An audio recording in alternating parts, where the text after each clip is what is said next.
Guys, Assalamualaikum warahmatullahi wabarakatuh. Balik lagi sama aku Zahra Nur Latifah dari Fakultas Psikologi Universitas Muhammadiyah Profesor Dr. Hamka.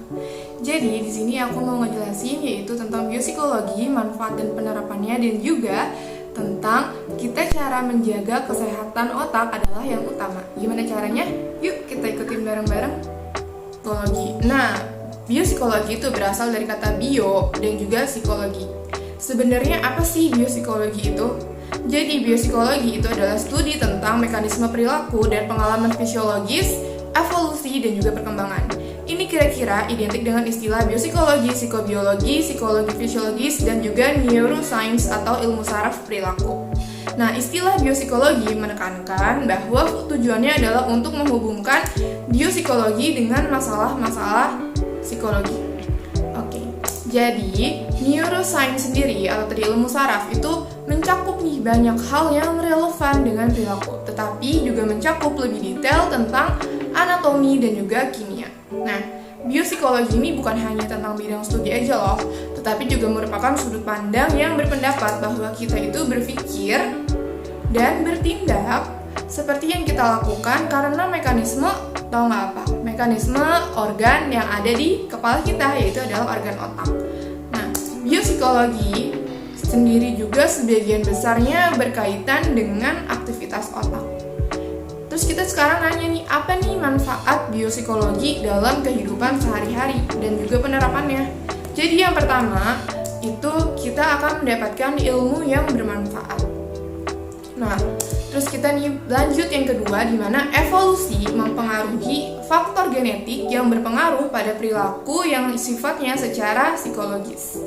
Yang ketiga, setiap gen individu itu akan mengembangkan sistem saraf yang memiliki karakteristiknya tertentu. Nah, lalu yang keempat, perkembangan sistem saraf tiap individu itu tergantung pada interaksi dengan lingkungan di sekitarnya. Lalu yang kelima, di sini ada perilaku tiap individu memunculkan dan interaksi antara pola kegiatan neural dan juga pandangan individu terhadap situasi saat itu. Nah, jadi di sini aku mau ngasih biopsikoedukasi, yaitu tentang kesehatan otak adalah utama.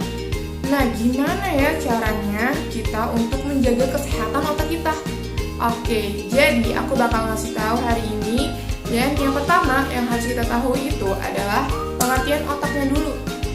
Tahu nggak sih teman-teman pengertian otak itu apa?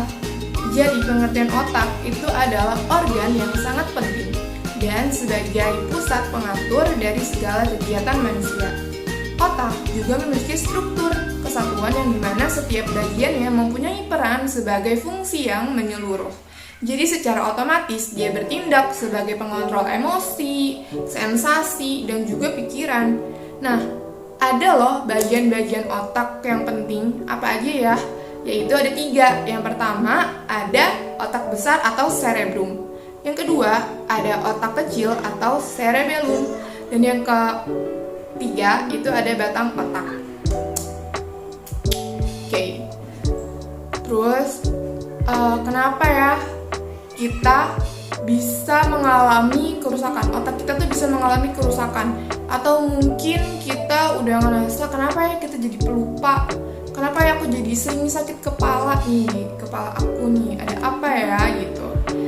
Jadi kesehatan otak itu adalah utama. Kesehatan otak yang baik akan membuat manusia dapat menyadari kemampuannya sendiri dan mampu mengoptimalkan fungsi kognitifnya, fungsi emosionalnya, psikologisnya, dan juga perilakunya.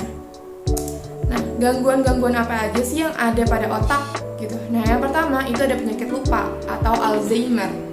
Lalu yang kedua ada skizofrenia, yang ketiga ada demensia, yang keempat ada epilepsi, dan yang kelima ada stroke. Nah, kalian pernah nggak ya bertanya, kenapa ya aku sekarang jadi sering pelupa? Nah, apa nih yang harus aku lakukan untuk menjaga kesehatan otakku supaya aku tuh nggak sering sakit kepala lagi, supaya aku tuh enggak pelupa lagi. Nah, gimana ya caranya? Yuk kita ikutin bareng-bareng. Nanti aku bakal kasih tahu tipsnya. Nah, jadi di sini aku mau ngasih tips yaitu untuk menjaga kesehatan otak. Gimana sih caranya kita harus menjaga kesehatan otak? Nah, aku ada kiat-kiatnya nih. Ada 10 tips kita harus melakukan aktivitas fisik, seperti kita melakukan olahraga aerobik selama 30 menit, lalu kita bisa aja nih jogging di pagi hari, terus mungkin kardio, atau dengan gampangnya itu dengan kita berjalan-jalan yang santai aja. Nah, lanjut nih yang kedua, itu yang dimana kita harus mengonsumsi makanan yang sehat dan juga bernutrisi. Jadi ini pola makan ini sangat penting sekali untuk kesehatan otak gitu. Nah, makanan itu harus banyak yang mengandung zat yang baik seperti karbohidrat, vitamin, protein, dan juga buah-buahan kayak buah-buahan yang baik menurut penelitian untuk kesehatan otak itu ada buah stroberi, ada buah blueberry, ada alpukat, dan juga lain-lainnya. Nah, kalau untuk proteinnya, yang paling bagus untuk kesehatan otak menurut penelitian itu juga ada ikan. Nah, yang paling utama yang biasa kita kenal ikannya itu adalah ikan salmon. Oke. Dan jangan lupa ya, kita juga harus makan sayur-sayuran hijau. Nah, yang ketiga di sini kita juga harus memiliki kualitas tidur yang baik dengan cara kita menjaga pola tidur dan tidur yang lebih awal. Tentunya harus konsisten ya untuk melakukan kegiatan tidur yang lebih awal ini. Karena kita bisa aja mungkin dengan kegiatan-kegiatan yang banyak jadinya kita terganggu lagi, jadinya kita ngubah lagi kayak gitu. Jadi harus tetap konsisten. Nah, lanjut yang keempat, dimana di sini kita ada stimulasi kognitif. Nah, kita bisa melakukan stimulasi kognitif ini melalui kegiatan seperti menggambar, melukis, membaca. Mungkin juga bisa dengan kita menjawab teka-teki kata kayak TTS. Nah, gitu tuh. Itu bisa untuk melatih otak kita supaya melatih konsentrasi kita juga gitu. Terus juga nih ada yang misalnya penyuka matematika, itu bisa loh kita melatih otak kita seperti mengerjakan soal matematika. Dan juga bisa nih untuk orang-orang yang mungkin sukanya membuat kerajinan. Nah, itu juga bisa untuk memicu stimulasi kognitifnya. Oke, jadi yang kelima di sini juga ada latihan kebugaran mental. Jadi latihan kebugaran mental di sini adalah gimana kita harus melatih untuk mengontrol emosi seperti kita sedang marah, kita sedang nangis, kita sedang senang. Nah, itu kita harus mengontrol diri kita gitu. Lalu yang keenam, gimana kita harus melibatkan diri kita dalam kegiatan sosial. Nah, kegiatan sosialnya itu gampang kok, bisa di lingkungan masyarakat, bisa di lingkungan sekolah, atau mungkin dengan kita bersosialisasi kepada tetangga. Nah, itu juga merupakan dalam kegiatan sosial.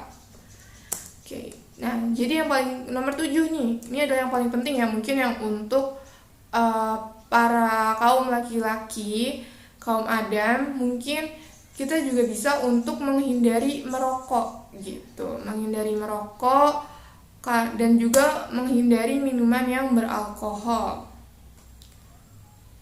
Tentunya itu akan mengganggu kesehatan otak dan akan membuat saraf-saraf yang ada di otak itu akan menjadi tidak berfungsi kembali gitu. Oke, jadi ini fungsi yang ke-9 di mana ada menjaga tekanan darah.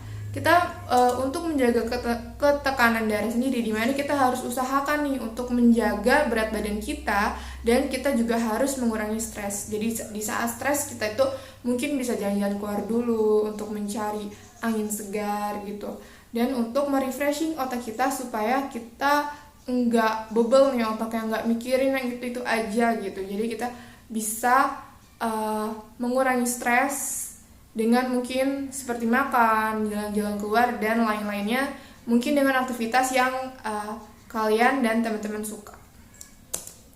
Oke, jadi ini udah yang terakhir, dimana yang ke-10 adalah kita harus rutin melakukan pemeriksaan medis. Jadi mungkin ada setiap berkala itu kita harus cek ke dokter supaya kita tuh tahu kita di dalam ada penyakit apa gitu. Jadi lebih dini dalam penanganannya. Oke, jadi itu aja tips-tips dari aku. Semoga bermanfaat untuk kalian semua. Kurang lebihnya mohon maaf. Wassalamualaikum warahmatullahi wabarakatuh. Dadah. Assalamualaikum.